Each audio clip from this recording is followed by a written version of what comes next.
Okay, so I think we are good to go now. Hello, everyone. Welcome to today's session. Good morning, good afternoon, good evening from wherever you are joining in. Thank you for joining us today in our webinar. My name is Shreya, one of the campaign coordinator at Mockup 26 and Teach the Teacher campaign.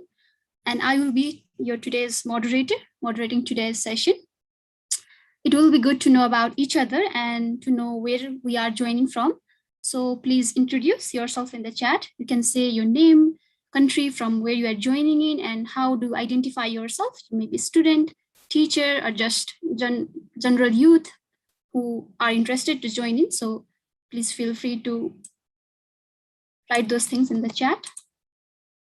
I'll also drop those things in chat. That would be good. And just a little housekeeping before we get started.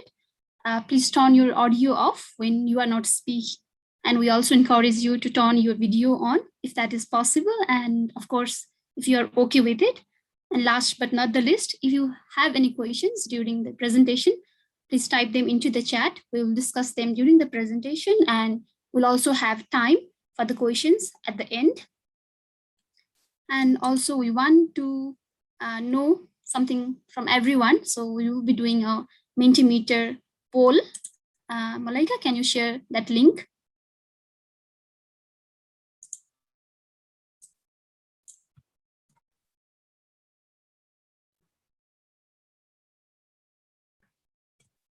Or I have also dropped that. Yeah, I have dropped Mentimeter link in the chat box. Please go there and answer what you feel on that. And till then, let's talk a little more about Teach the Teacher and why we are doing it. Can you share the screen, Malaika, if that is okay?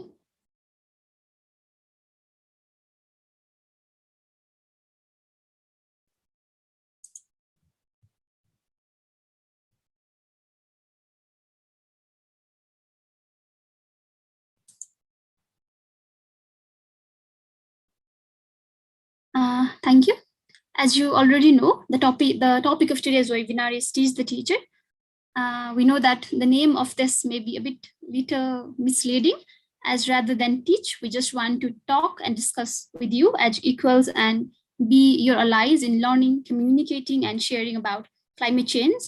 The presentation today is going to cover the climate emergency, climate justice, intersectionality between different forms of justice, eco-anxiety, and it will also be followed by examples of how learning about climate emergency and ecological crisis can be integrated into various subjects, such as religious studies, history, among others. And so if you are wondering why we are doing this campaign, right? So the main thing is, as you may also be familiar that in most of the countries, climate education is woefully inadequate and it is siloed into few subjects and they are not integrated nor assessed. So, and last year, it is the future research also shows that 70% of teachers in the UK feel that they have not received adequate training to educate students on climate change in the UK. So that is just a case of UK. You can imagine how serious the condition is, especially in countries in the global south. And okay, you can also see a study done by UNESCO. It looked at the education policies of 78 countries, and it found that climate was referenced in less than half of them, that is 47%, and biodiversity was referenced in only 19% of them. So that is seriously inadequate to what we want in terms of climate education. So yes, that is why we are doing Teach the Teacher. And it is a global campaign which has been done in 20 countries with 45 different schools. And this is a global, like general broad webinar where everyone, all teachers, students, anyone who are interested can take part in. So you are here. Thank you once again for joining in. So without further delay, okay, I think I will show the answers to the Mentimeter link. If you haven't yet given the answers, please give it. I have once again sent that link. in the chat.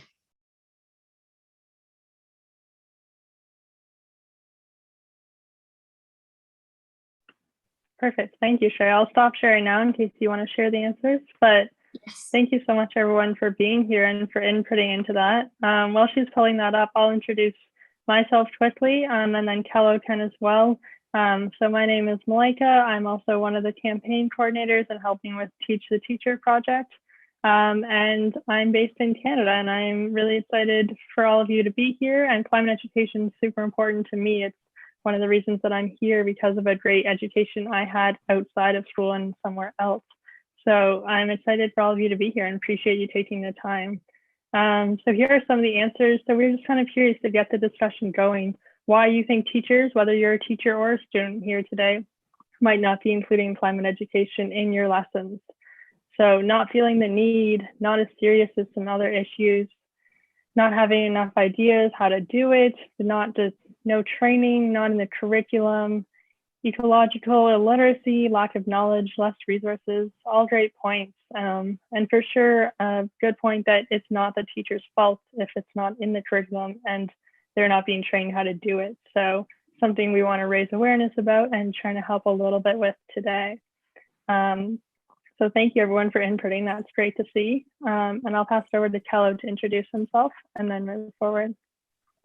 All right, thank you very much, Marika. And hi, everyone. My name is Kello, and I'm also one of the project coordinator for Teach the Teacher and a campaign coordinator for Mock COP26. And I'm joining the call from Nigeria. So I think particularly I feel that climate education is very, very important because to some extent, climate literacy always translates to climate action. So I think Shreya, you can share the screen now and we can start the presentation.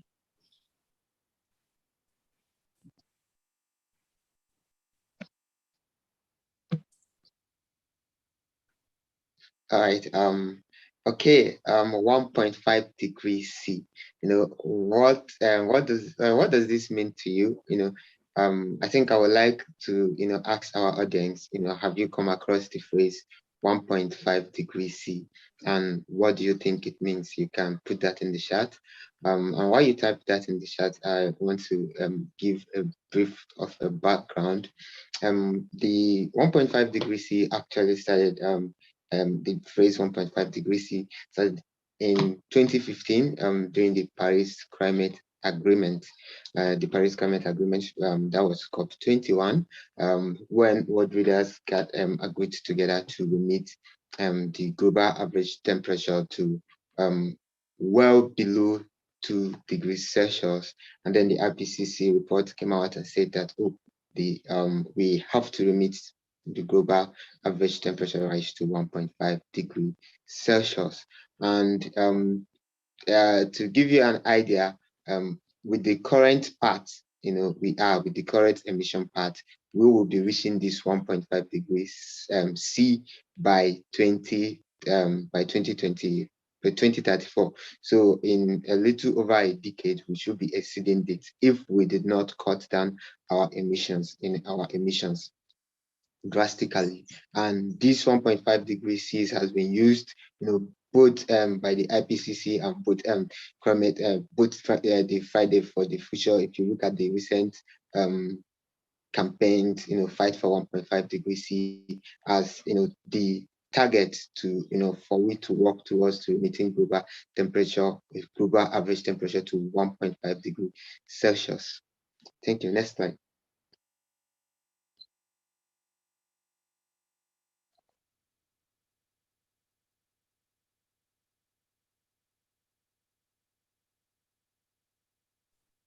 Just give me a few seconds, Kello. Sorry for the technical glitch. No worries, all good, Shreya. I can just continue. The next slide just has a title anyway, more talking than actual pictures on that one. So yeah, next up, we're just going to talk about some of the basics of climate change and the stuff that you probably already know, but that's important to keep as a refresher as we're talking about this issue.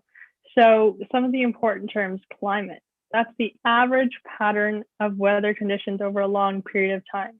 And climate is important to remember that it's different than weather, as weather changes daily versus on the long term. So global heating and global warming is the increase in Earth's average temperature over a long period of time. So as climate activists, we often like to use the term climate crisis because climate change is what's naturally happening. The Earth is always changing. The climate is always changing in one way or another.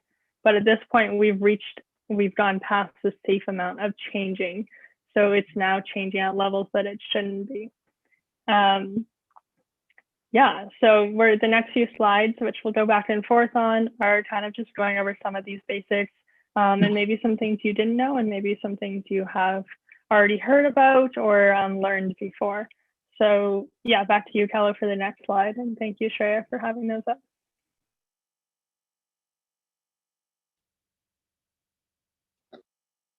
Okay, I think this slide on the screen shows, a perfect correlation between CO2 emission and global warming.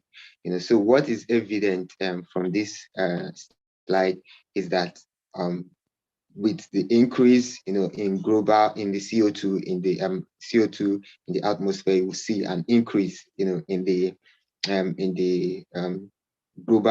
the average global temperature.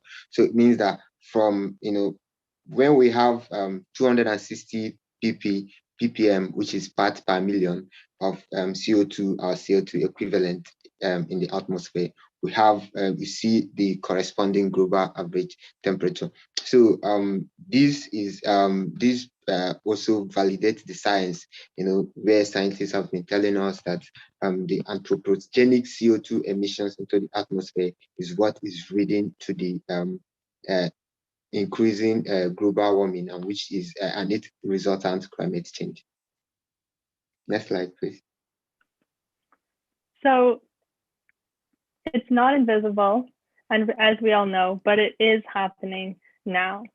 So a lot of people, including myself, who live in the global north, might not be experiencing it as much now, but the effects are still happening now in so many places of the world. Those in the global south are already being hit with climate change.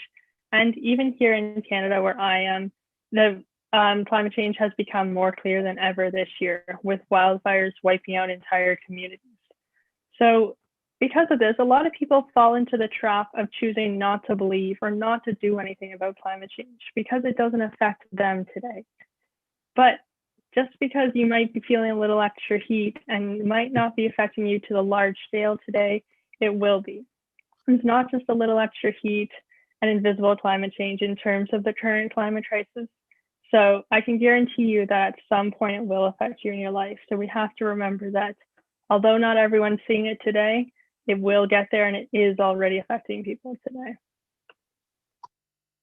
Yeah, thank you, Marika. And as you can see, we've been witnessing large shift, in global, in the global the climate and also the weather conditions. And some of these things, I'm from Nigeria. If I have to give you an example, we've been witnessing high precipitation in the southern part of the countries, which is leading to flood and erosion. While in the northern part of the region, we've been witnessing low precipitations, which is leading to droughts and desertification. And all across the world, from Morocco to Netherlands to the United States to Japan to areas, we've been seeing large shift, in weather, in climate conditions, and in form of, we've seen rise in flooding, we've seen bushfires. So it is real.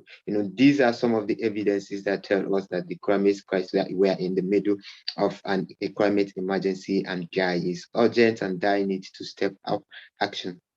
Next slide, please.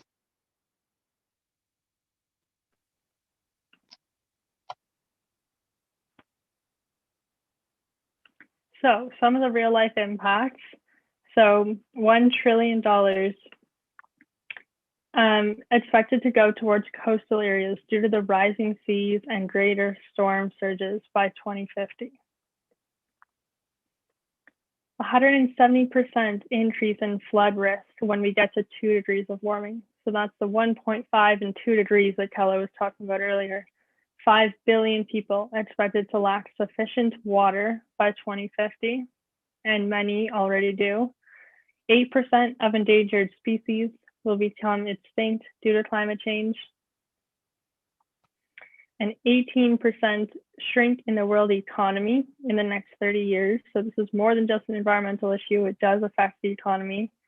99% of coral reefs lost by 2100 at the 2-degree of warming mark.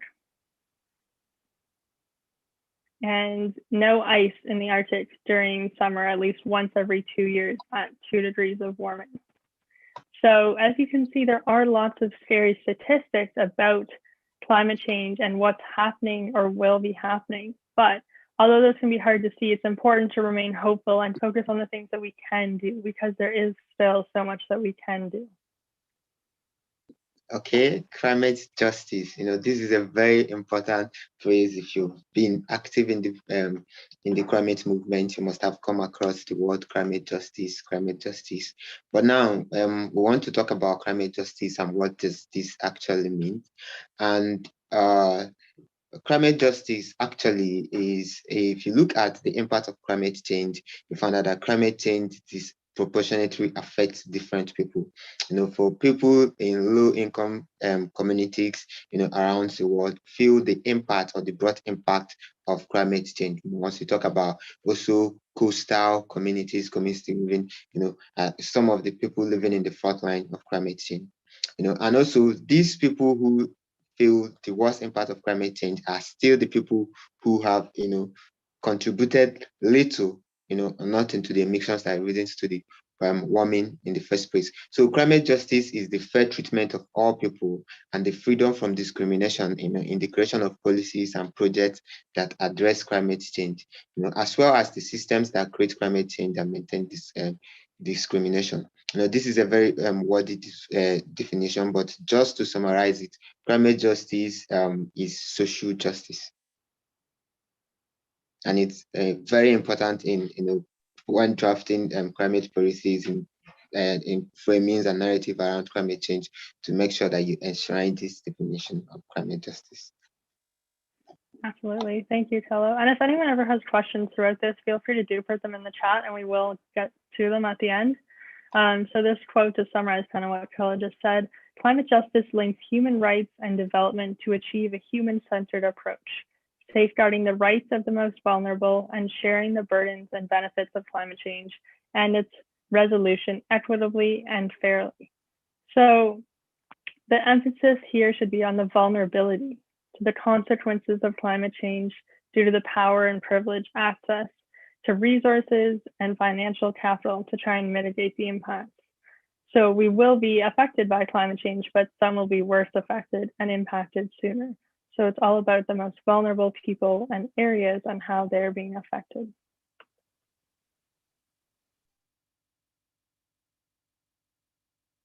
Okay, if you look at this graph, it shows emission per capita. The darker countries, the map with the darker shades are countries that emit the highest or the highest amount of CO2 into the atmosphere, while the lighter countries are the ones that emit the least country. Then if you look at one unique deduction from this map is that those countries in the lighter, that have the lighter shadings, are countries that emit less or the smallest amount of CO2. Yet these are the countries, or these are the people that face the brunt impact of climate change. These are the people most affected by climate change. Believe me, climate change affects all the populations, but there are people who are more affected due to the adaptive capacity and a whole lot of things. So we see this also change the narrative or challenge the narrative by some people that that makes the argument that climate change, that emissions or climate change is as a result of population growth. We also see from this graph that it is actually not true, that the emissions is directly proportional to the wealth and not directly proportional to to the population. So the countries that emit more are the richer countries, are the people who emit the more emit the larger portion of the CO2 emission, and not the most populous nation. Take the next slide. Yeah, and just as Kala just said, so in every scenario, social, economic, environmental, these communities marginalized by capitalism and colonialism are the ones that are living on the front lines of climate change. So we can see some of the different maps here showing the effects of climate change, showing the economic impacts and how these countries that always emit the least yet are the ones that are always being affected the most. So climate justice emphasizes the importance of centering the discussion on working with and not for those people on the forefront of this crisis, because their voices deserve to be heard since they're the ones being most affected. It ensures that this process is of empowering, listening to, and working with, rather than imposing certain things on these areas and systems, to of knowledge of these systems and knowing of ways how we can work together versus working for them. Next slide. Okay, yeah. To also give a little bit of clarity on, the term climate justice to understand with an analogy. It is not that climate change affects a particular set of people and not affect the other people. It's just that, climate change affects everybody, but some people, it's a question of adaptive capability. We are all in the same storm, but different boats. This is, a perfect analogy to try to describe what climate change, how climate change affects different people. For the richer countries who emit more of these CO2s, they have a lot of things to, enough of resources, infrastructures to adapt to the impacts of climate change. Why the poorer countries have, don't have this adaptive capabilities, and that has been always why I think there've been a whole lot of advocacy around climate finance, around services from richer countries to support developing or poorer countries to adapt. Also, this is also evident in the case of disabled people. When climate severe events hit, we see that disabled people will be less likely to evacuate, but people who are strong can always run. So they are different, we are all in the same storm, but we have, different capacities to adapt and different capacity to, fight to the impact of climate change.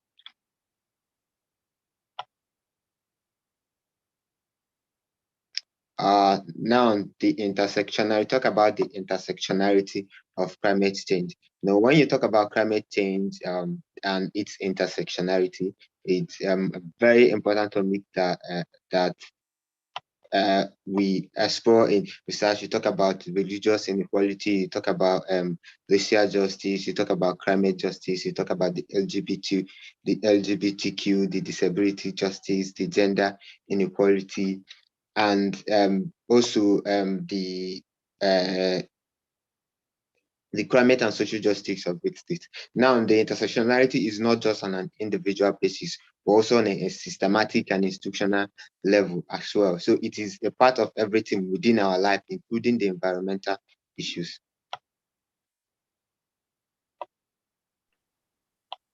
So climate anxiety or eco-anxiety or climate distress, climate grief has many different terms, but they're all down to one thing. Young people are increasingly aware that they are inheriting a future that is affected by climate change. As we've talked about in the last few minutes, young people understand these effects and they understand what's coming in their future for the most part. So in 2019 alone, Oxford Language reported a 4,290% rise in the term eco-anxiety, highlighting a growing interest in mental health impacts related to climate and environmental change. So although this isn't a recognized clinical condition, it is important that we recognize that this is an issue that young people can suffer from, especially when they see the news or especially when they're in the global south and experiencing it firsthand, which is a completely different than those in the global north seeing it just in the headlines. So a very important kind of a term to be aware of as we're teaching about this and talking about this. So who does it affect and why? So it doesn't only affect young people, it affects many other groups around the world. Over half of therapists don't feel equipped to deal with mental health impacts of the climate crisis. Young people are rethinking their decisions to have kids because of climate change.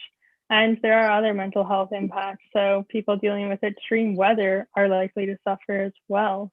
So these are all important phrases and things to keep in mind as we're teaching about it, is who does it affect and why does it affect them, and how can we try and connect with them and have those conversations with them, which we're going to talk about in a few minutes.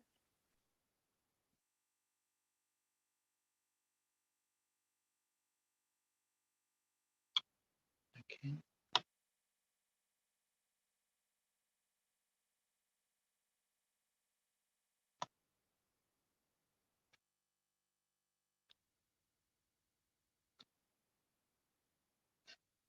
Okay. Can you move to the next slide, please?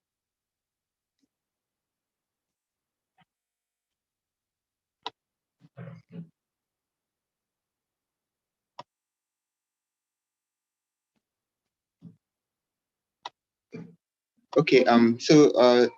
If you look at climate change and what the complexity of the climate change, you see that we need diverse, it's a very complex problem, and there is a need for diverse range of solutions and skill sets, and passion to drive them. And this is, one of the reasons why we have, always stand up to demand for climate education, because we understand that the educational system in many countries currently promote conformity over diversity by providing more student access, to learn about climate change and its solutions. You find students coming up with creative solutions to tackle this, but not just that. You find students gaining the necessary skill and knowledge to help them adapt, in the face of a changing climate.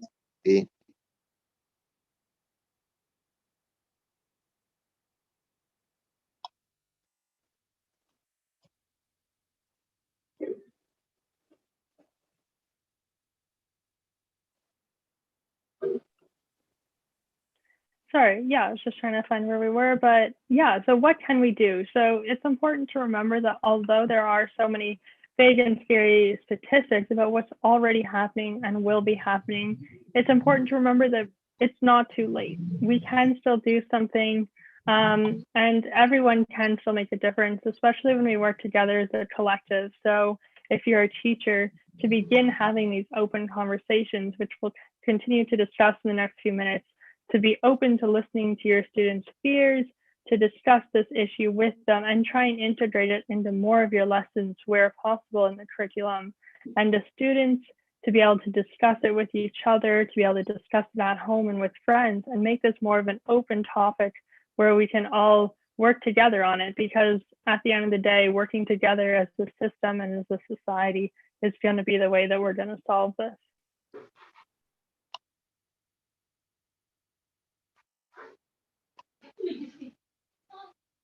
Okay, we recognize, however, that there are, many teachers that, to many teachers, this feels really, like an uncomfortable space.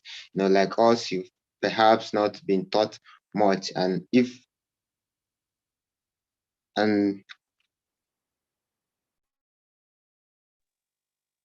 okay, and so for so many teachers, they've not been provided adequate trainings to teach to talk about this in the climate in the classroom. But it's also very, very normal, and that's one of the things we are trying to work to change the narrative. So some of the things that we would like to see do is, to be brave, try to welcome questions, questions around climate change and the emotions that that comes from students, and around this same topic, and try to also create a safe space for students to be able to talk about about these topics and the concerns they have around the issue, and also to try to be connected and build a sense of connections between the students and between the subject, and also around the topics and nature and climate change.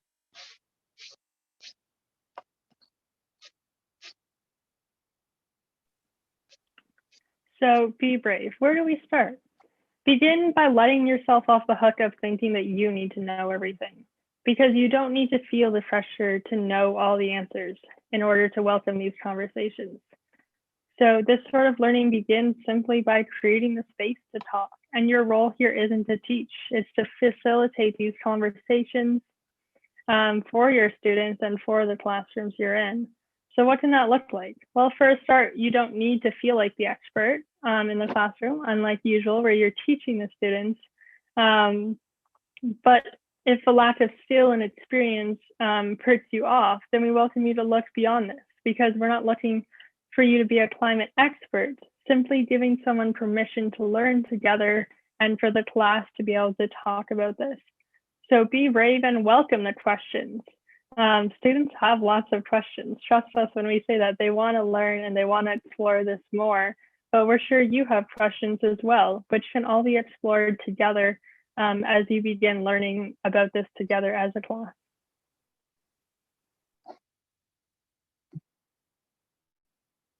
Okay, I think one of the things also that teachers can do is to create, like I said earlier, to create a safe space for these conversations to happen. This conversation always needs to happen in a safe space. So where everybody feels free to share their thoughts, their feelings without judgment. It's very important that, we create this atmosphere where students, and everybody feels free to have these conversations.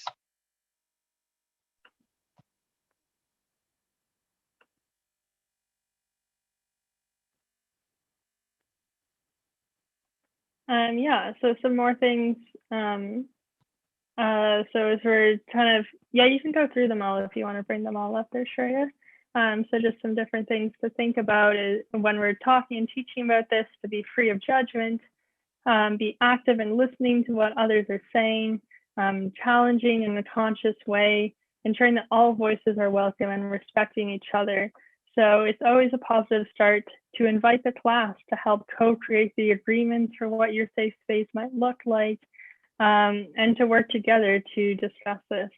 And so all of these few slides here we should have mentioned that these are brought with ThoughtBox, some people we've been working with on these slides. But talking about and learning about climate change is more than just learning information. It's highly emotional, which is why creating a safe space is so important. And we want to make sure that teachers and students feel important and feel included in this space.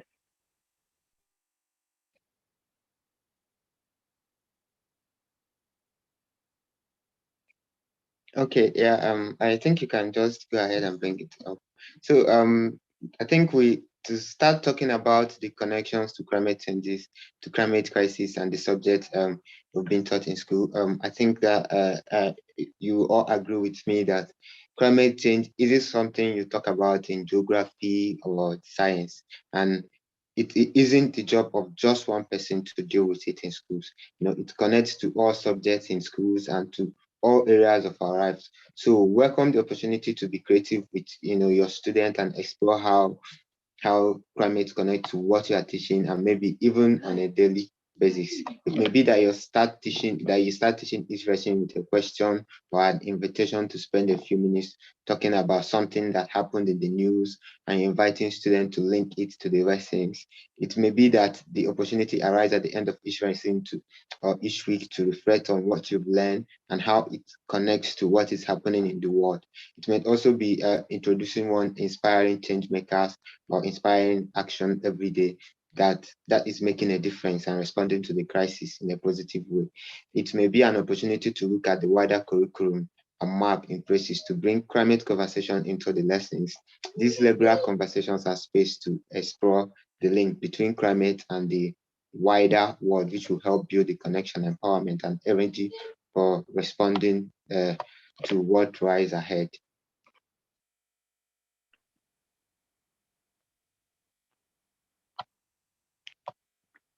So talking about climate change and the climate crisis in school is also an opportunity to practice so many of the core skills that as teachers you're already teaching about, or as students you're already learning about.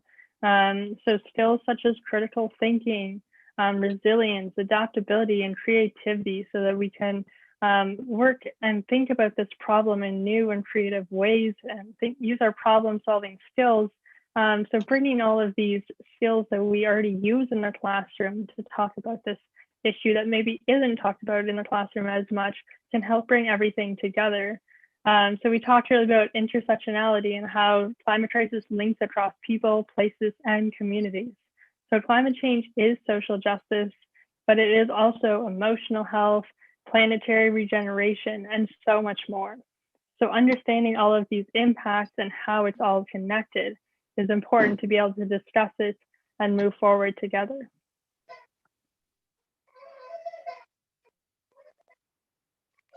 Okay, I think at this point you have to understand that you're not alone in this conversation.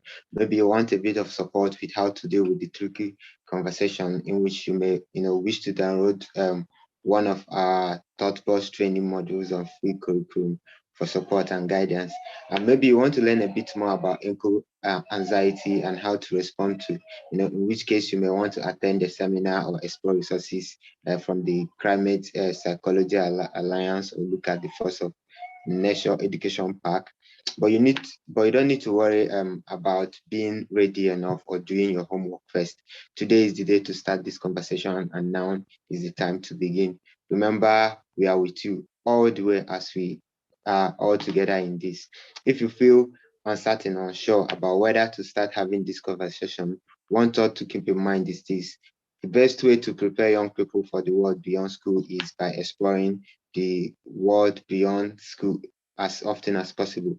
And so help us to connect the learning to life and bringing life into our learning.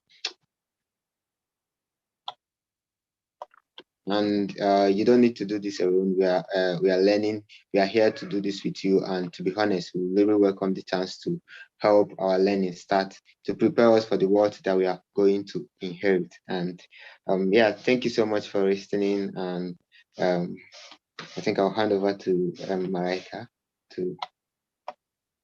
Thank you, Kalo. That was a perfect way to wrap it up. And yeah, if anyone has any questions, we are open to taking a few questions now. So if you want to put any questions you have for us in the chat, then we'll do our best to answer those in the next few minutes. But yeah, thank you so much for coming, everyone. And thank you to our partners and other organizations and youth groups that have helped put this event together and supported the presentation.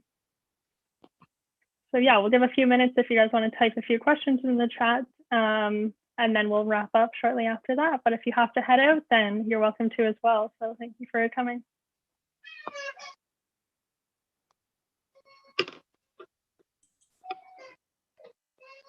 Also, if you want to share anything from your experience related to climate education, then you can also share those things with us.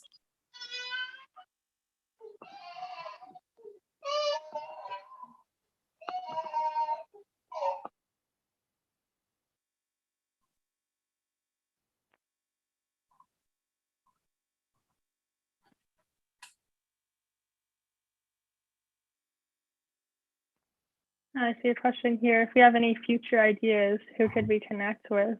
Yeah, well, if you're talking about climate education specifically, then you can definitely connect with us. So we're from Mock COP26. I see this connection in the next one as well. So Mock COP26, and that you should be that handle for all social media as well. So you can follow updates there.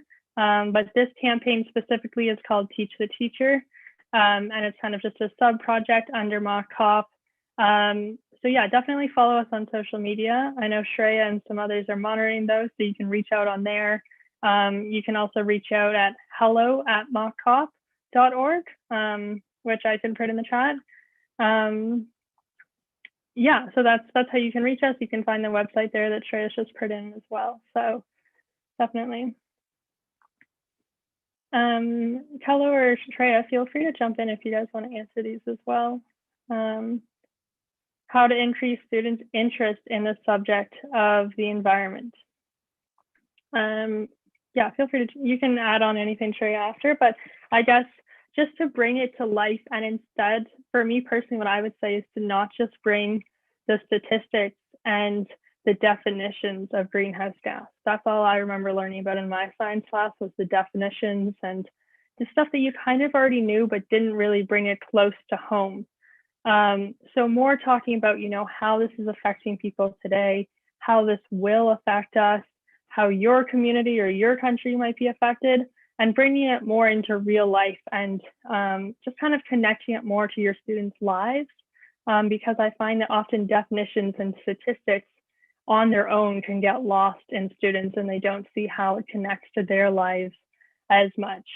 So yeah, just something to keep in mind, and interactive things. So you try and find, videos of speeches of people or people that are experts in this field and can help you bring it to life in your classroom. Shreya, do you know anything about the Climate Cycle Alliance? Yeah, I don't know much, but if you would like to take some kind of seminar, I think that will be virtual, and you will be able to get those there. Perfect, thank you.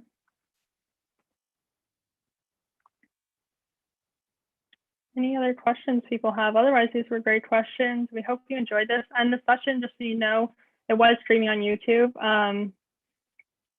So yeah, I guess this might answer your question here, but the presentation is on YouTube. So this whole webinar has been recorded.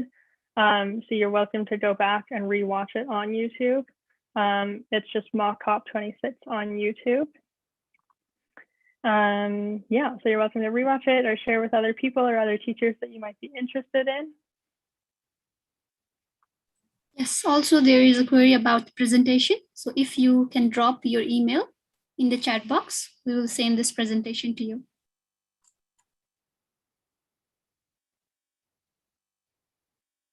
Thank you.